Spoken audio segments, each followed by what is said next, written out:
Olá, meu querido e amado irmão, a paz do Senhor Jesus. Vem comigo porque hoje nós temos um assunto quentíssimo, maravilhoso. Hoje nós vamos estudar sobre o ministério de Eliseu, trazendo destaque aqui de 3 grandes milagres que aconteceu no seu ministério, entre outros milagres, mas hoje nós vamos destacar esses 3, amém? Eu creio que esse tema é bastante relevante, e como eu creio que é relevante, se você também julga desta forma que é relevante, é maravilhoso esse trabalho, então eu quero te pedir, compartilhe com seu irmão, seja um contribuinte compartilhando com ele, porque será bênção para a sua vida, assim também como será bênção para aquele que você vai compartilhar, amém?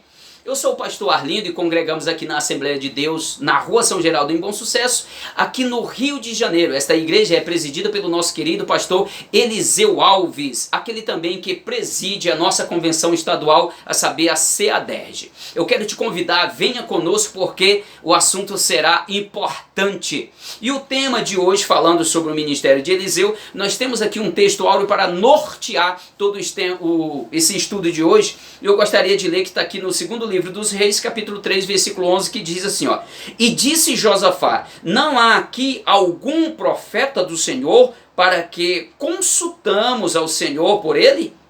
Então respondeu um dos servos do rei de Israel e disse, aqui está Eliseu, filho de Safate, que deitava água sobre as mãos de Elias. A verdade prática diz, Deus usou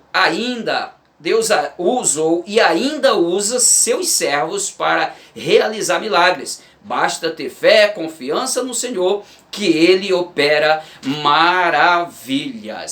A nossa leitura bíblica de hoje se encontra no segundo livro dos Reis, o capítulo 3 e o capítulo 4. Leia esses 2 capítulos porque aí vai te proporcionar um entendimento melhor a respeito desse assunto que nós estamos tratando hoje, destacando aí esses 3 grandes milagres, entre outros que Deus usou o profeta Eliseu para efetuar em tempos necessários. Quem sabe hoje você está precisando de ouvir uma palavra, quem sabe hoje você está precisando de um milagre. Saiba que o Deus que usou o profeta na época determinada para que ele fosse o canal para estas bênçãos alcançar algumas pessoas, eu quero dizer para você que esse mesmo Deus, ele ainda opera milagres. Você pode alcançar esse milagre. Exerça a fé e a confiança e a sua fidelidade no único e verdadeiro Deus e você certamente alcançará esses milagres. Se tiver pautado dentro da vontade de Deus, você não sairá sem o teu milagre. Vamos lá para o nosso assunto de hoje. Primeiro de tudo, nós vamos falar sobre Eliseu salva 3 reis, né, e seus exércitos. Isso aconteceu milagrosamente, onde os reis de Judá, o rei de Israel e o rei de Edom, eles se reuniram contra o rei de Moabe. Mas é interessante nós lembrarmos disso.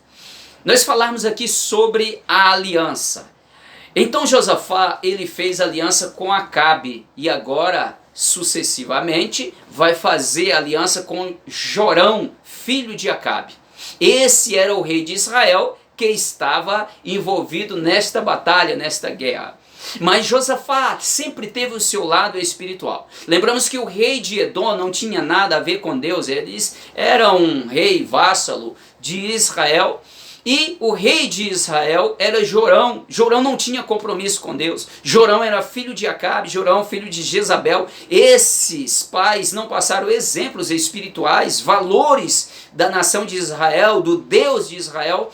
E mesmo se passou pouca coisa no caso de Acabe, isso mesmo ele não deu credibilidade. Até porque Jezabel induziu a Acabe a adorar um outro Deus, ou seja, a Baal e os Baalins. Eles não tinham parte com Deus. Então, Josafá, mesmo tendo tido um grande prejuízo, fazendo aliança com Acabe, ele vai fazer aliança com o seu filho. Josafá aqui, ele toma uma decisão meio que precipitada. Não se deve fazer aliança com esse tipo de pessoas que não têm compromisso com Deus. Devemos ter uma certa cautela com essas alianças, principalmente numa aliança que você depende de Deus. Mas ele foi muito inteligente nesse quesito. Ele não foi para a guerra sem antes consultar alguém. Parece que Josafá, como era um homem que tinha um canal direto ligado com Deus, ele lembra ou ele sente um clima meio que esquisito e ele fala para os reis, o rei de Edom, o rei de Israel, ele diz: Josafá, porventura não há por aqui um profeta que possa consultar a Deus por intermédio dele? E um servo de Jorão diz: tem aqui próximo, aqui nas proximidades, existe um profeta chamado Eliseu. Eliseu está por aqui. Então Josafá já conhecia, já sabia a fama dele. Então o profeta vem até os 3 reis. E quando chega lá, já chega desafiando o rei de Israel, Jorão, filho de Acabe. Ele diz: se não fosse por Josafá, eu nem na presença desse ímpio, desse maldoso, desse perverso, eu estaria. Ele estava dizendo: a presença dele não é digna, eu não quero me fazer presente, eu tenho um negócio com Deus, eu tenho coisas muito mais importantes para resolver, para tratar, eu tenho um propósito com Deus, não tenho nada com aliança com esse perverso, porque ele não tem nada com Deus, ele adora outros deuses, ele é um ímpio, além de ímpio, ele é um idólatra. Então, se não fosse por Josafá, nem aqui eu estaria. Mas me chamem aí um tangedor e eu vou ver o que o Senhor tem para falar. E é interessante isso aí. Não é fácil para um profeta desafiar no rosto de um rei, mas esse homem ele tinha uma autoridade tão grande que recebera de Deus, que não temia o homem. Ele sabia que Deus estava guardando a vida dele. Ai de quem tocasse em Eliseu, porque o seu histórico de vida já montava um certo tipo de temor àqueles que sabiam do poder de Deus na vida desse homem, a saber, um profeta de Deus, Eliseu, aquele que recebeu a porção dobrada da essência que estava sobre Elias. E nós conhecemos a história. Então, nós vamos perceber aqui que esses 3 reis, eles são livres, eles recebem um grande livramento por causa de uma atitude de Josafá, consultar aquele que realmente tem mensagem de Deus, consultar o Deus verdadeiro. Ele sabia que não era boa a aliança que ele estava fazendo, ele sabia que a situação era grave, que a situação era muito difícil, então ele vai consultar. Então, após receber a presença do profeta, o profeta: me chame um tangedor, alguém que toque aí. É um ritual até que meio que esquisito, mas chamando o tangedor, eis que a palavra do Senhor vem sobre a vida de Eliseu, e ele compartilha com os reis.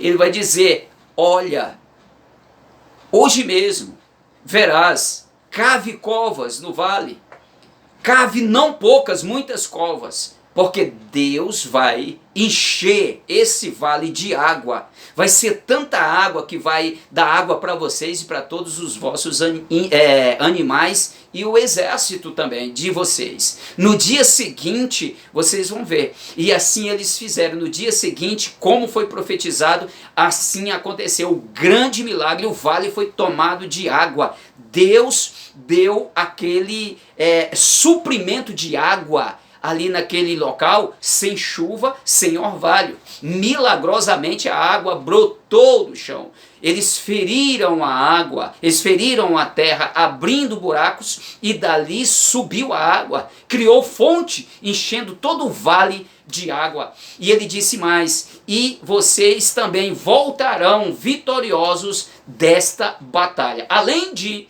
profetizar a bênção a respeito do suprimento, ele também falou que Deus estava dando a guerra, estava dando a vitória. Oh, louvado seja o nome santo do Senhor Jesus. E destacando aqui, também a respeito do profeta Eliseu aumentando o azeite da viúva. É muito interessante quando você tem um conhecimento, quando você tem uma honra, quando você é conhecido pelo que Deus faz na sua vida. Não é conhecido apenas pelo que você fala, pelo que você superficialmente apresenta.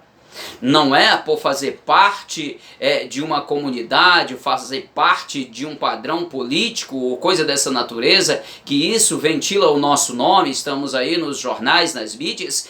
A questão não é essa. A questão, a diferença faz é que o profeta era conhecido pelo que Deus, aleluia, fazia através da vida dele. Porque ter comunhão ou conchavos políticos, ou conchavos com homens aqui na terra, é somente um jogo político, um jogo de troca de favores, um jogo de negociação política. Mas não era assim na vida desse homem, o profeta Eliseu. O profeta Eliseu, como a gente já estudou na lição anterior, ele teve toda uma história. Ele deixou a sua vida social para lá, para viver uma vida com Deus. Ele abriu mão, ele tinha condições, o seu pai tinha condição e proporcionou a ele, fez proposta, ele abriu mão de tudo aquilo. Ele não desapartou da presença de Elias, assim como Elias disse, ele fez, ele se agarrou ali a Elias, tendo Elias como alguém a ser seguido, alguém a ter um grande exemplo, a ter um grande legado para ele, para a vida dele. E ele não o abandonou, ele não negligenciou, ele não se afastou, ele garantiu que isso viesse abençoar a sua vida no conceito, no entendimento aí profético, e conhecemos toda a história de Eliseu, que foi grandiosa. Então esse homem é chamado, esse homem é conclamado por uma mulher, uma viúva, e ela se apresenta assim: eu sou esposa viúva de um dos filhos dos profetas, assim que está narrado aqui no livro dos Reis, já no capítulo 4, e esta viúva o seu esposo tinha contraído uma dívida, e agora seus credores estavam cobrando essa dívida, e ela não tinha com que pagar, porque a regra era assim, naquele tempo as mulheres não tinham trabalho, não tinham esse meio de trabalhar e conquistar a sua sobrevivência.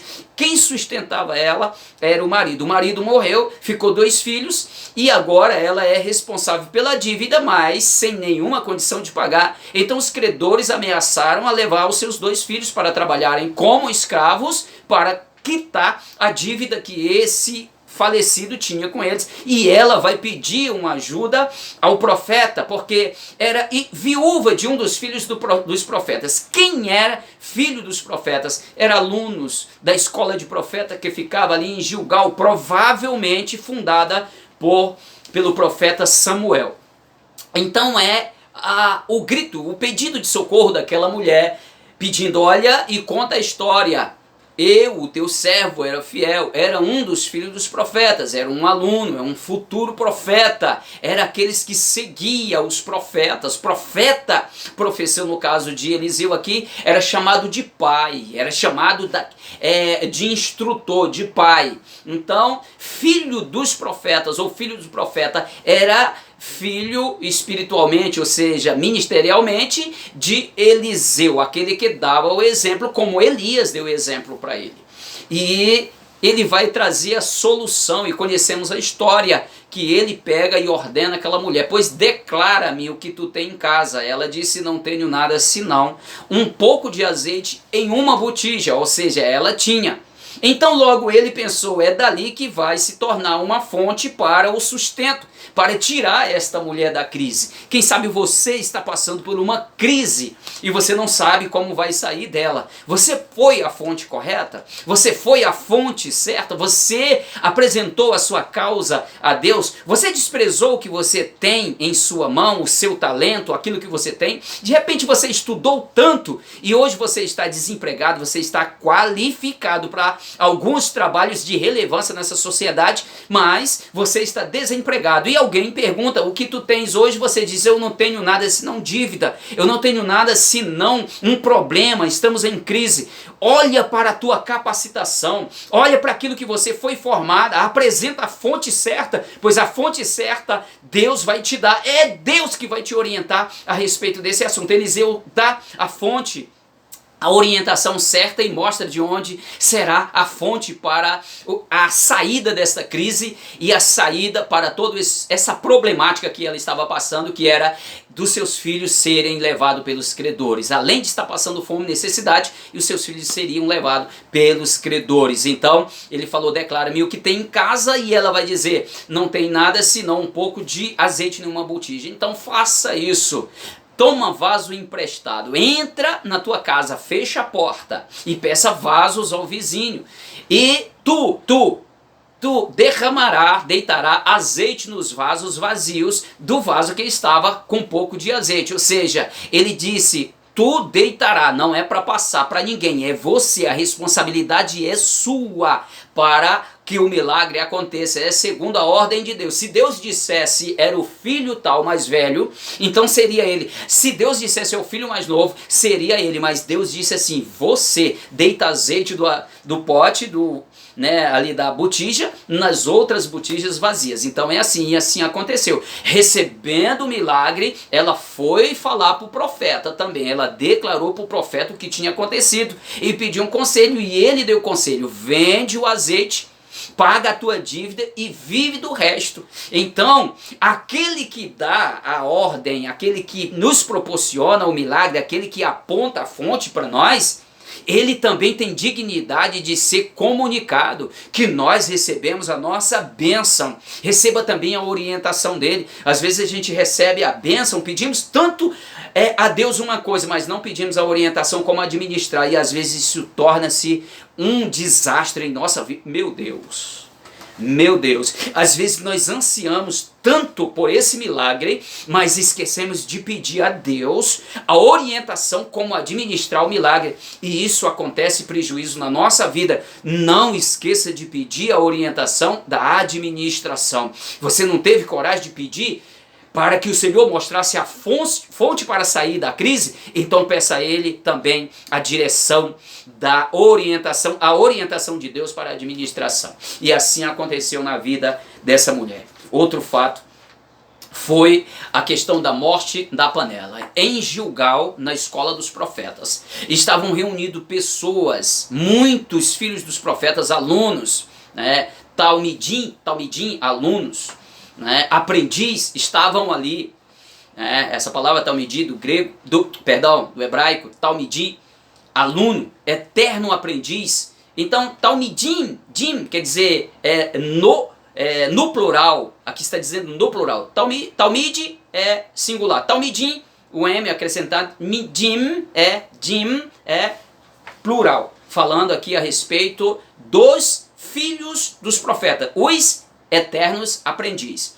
Só que acontece o seguinte, dentro da necessidade, como todos nós sentimos necessidades, eles sentiram fome, chegou a hora de refeição, não podia mais adiar a refeição. Então, é dado a ordem por Eliseu que eles fizessem um caldo e servisse para os talmidim, ou seja, os eternos aprendizes. Então, alguém responsável pela cozinha sai, e alguém chega num determinado lugar no mato, colhe vagens, vagens de parreira brava é um tipo de uva, parreira brava, uvas bravas, e corta dentro do caldo. Só que quando vão comer, aquele caldo ele sente que tinha morte, estava venenosa, era uma plantação venenosa. Então alguém clama, morte na panela, profeta, e assim comunica o profeta, o homem de Deus. Então, certamente toda aquela alimentação que alimentaria aquela quantidade de talmidim, aquele alimento estava já descartado, e eles iriam se alimentar de quê? Então o profeta tem a orientação de Deus e diz, tragam-me uma